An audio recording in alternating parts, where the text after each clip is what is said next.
what draws you to the role playing style of games? I think it's I think it's because I've been reading fantasy and sci-fi books for near enough my entire life. I've always been very interested in them, and when I'm reading them as a child, you can't help but sometimes project yourself into the story and think, now what would I do if I was in this situation? And so from there, it was just a logical progression, thinking, what would I do? And then you can create stories for role playing games and the like when you start to think and are able to act it out on the tabletop with your friends. Here's the situation, here's a world, and here's how I will interact with it. I've got a story to follow. Here is how I will follow this story, and you start to construct more and more characters as you do so. And playing role playing games is a great way to get into writing, because it makes you think in all sorts of different ways, like different characters' personalities, how they interact with the world, and how you see the world. If you're a GM, which I am most of the time for role playing games, you have to be able to construct a mental image for your players and describe it. You want them to be able to see what you see in your head. The only way you can do that is with good, proper description. So if you can do that in a game, you can do it in a story. You can do it written down, or you can do it in a comic book. Instead of just using words, you've now got pictures. And as everyone knows, a picture is worth 1,000 words. How would you say is it difficult for you to transfer your experiences from a DM to making a narration of a comic? Like, how is that experience transferring from one skill to another? It's very, very natural, because I don't do the art yet. I hope to some point. I just don't have enough time to put all the practice in necessary. But I work with an artist. He's a very good artist. And my job as the writer is to project the story in such a way and write it down so that it's easy for the artist to follow, so that they can see what I see. And the way you do that is in the form of a script.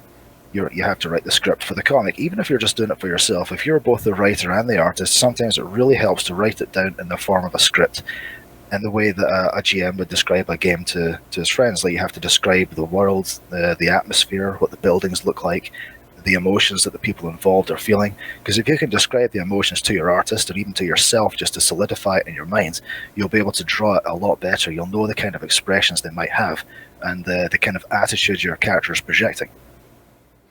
Okay. How would you imagine the audience, their experience from the world that you illustrate? How would you imagine, like, their transferring that experience from people on a table? Do you think it'll be the same experience, the same outcome from having that face-to-face or call experience, peer-to-peer call experience, from telling a story from one end of the table to forever on a piece of paper? Are you...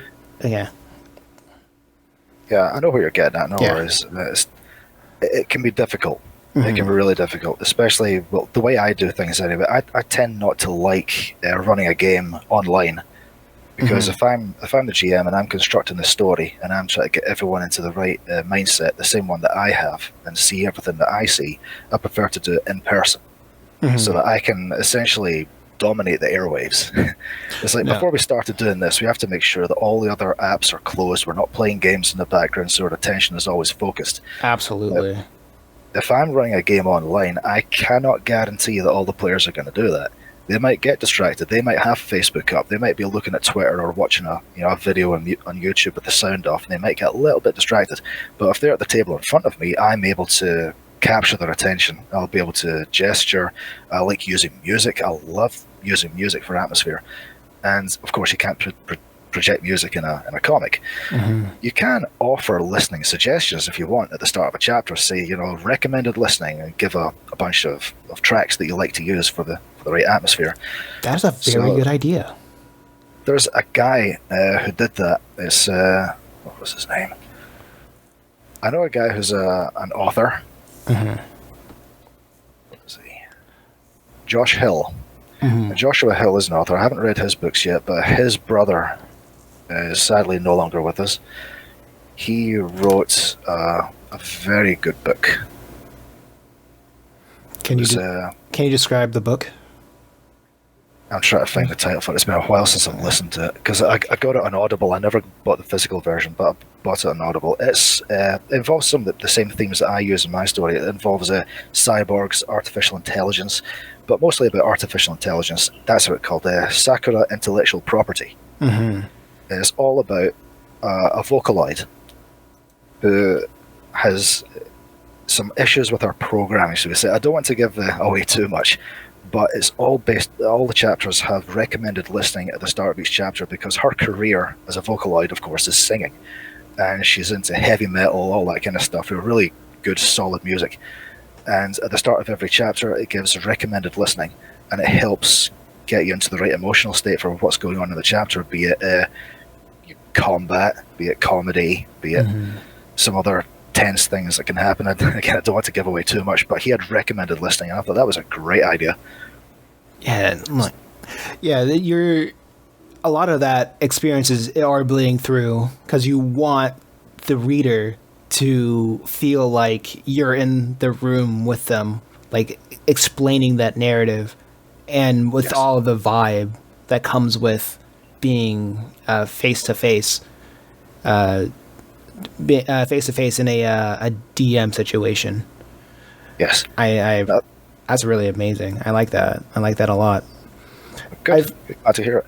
Well, I think I meandered a wee bit there. I did because I plucked somebody else's property. but yeah, so the way I would do it, so you can't capture, you can't gesticulate in front of them, you can't wave your arms around and put on an accent. You've got to get them in with good art. Now, the art doesn't need to be exceptional. Not everyone is brilliant at art, but as long as you can convey what it is you're trying to project, then that's the most important thing. So with what I do, there has to be a lot of movement for if there's dancing or combat, and it has to be quite visceral. And with the backgrounds as well, depending on what happens, because most of my settings are dystopias.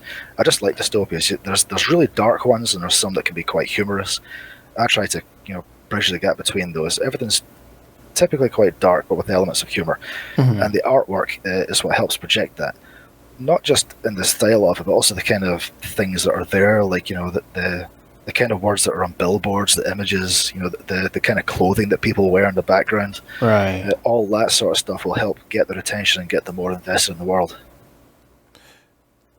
So you find the mix between humor and dark reality more enticing to your sensibilities?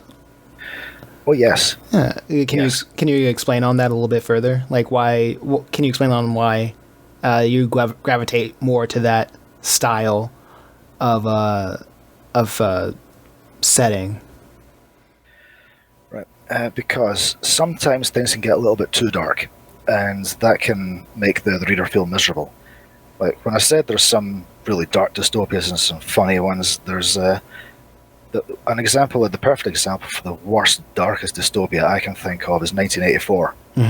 If you ever read the novel or even seen the movie, oh yeah, that was required reading dystopia. when I was in high school. Yes. Really, that's interesting. We weren't allowed to read that one. We didn't even get the option. We weren't told anything about it. I didn't find it out until years and years later. But it's a great book. It's a very good book, but frightening. Yeah. It's really dark. Absolutely, yeah. We read it, and then after we read the book, we watched the movie. Had to write essays about dystopia, like censorship and all that. I'm just now remembering that. That's crazy. I wish we had that, because I would have loved to write about that. It probably would have made me a lot more interested and maybe a better writer as well if I could analyze stuff like that. Oh, man. So, yeah, that's a dark one. That's a really dark, horrible one. But on the other end, ones that have more humor are dystopias like in 2000 AD's Mega City 1. It's a bit of a dystopia. It's a corporate dystopia, but it has elements of humor because it takes things that happen in our world and it twists them to make them a bit more exaggerated, to make them a bit crazier. and it's still a dark place. You wouldn't want to live there, but reading about it can sometimes be very interesting. In fact, I'm in the process of reading a novel which was produced by the company Games Workshop years and years ago, but I've got a more recent printing of it for their game, which is long since out of production, Dark Future. Dark Future is brilliant. It started life as a game all about car combat, but with obvious influence from Mad Max, but it's set in like a corporate dystopia. It's not just called Dark Future, it presents itself as the Dark Future. It's our future, but a corporate hellhole. Everything is run by corporations, but it has a lot of humor in there all the same. Like the novel, this one in particular, is called Route 666. And it's the history of it. It goes all the way back to the Wild West. That's where the story really starts. But it's all about cults, summoning demons. There might be some links to the Cthulhu mythos, but there's guys all throughout the story who have existed in America for centuries. They've got this long-term plan of summoning these dark gods to the material plane. And one guy that it follows, part of his plan in doing that is offering sacrifices all across the centuries to his gods. And what they like the most for sacrifices is human potential, wasted, cut off. So the way he does that is he finds artists and geniuses, musicians, and has them meet an untimely end.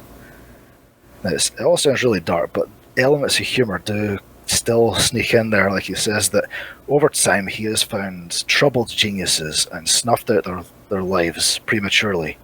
Edward Munch, H.P. Lovecraft, Kurt Cobain, and then he mentions that singer, Presley. He knew what was going on. He saw what was happening, and he left the path of blood and gold. He's out there somewhere. I think it's very interesting because it reminds me of how comedians can tell the saddest stories. The people who are able to make you laugh are able to make you cry, and I think that come from a lot of comedy being derived from a source of pain.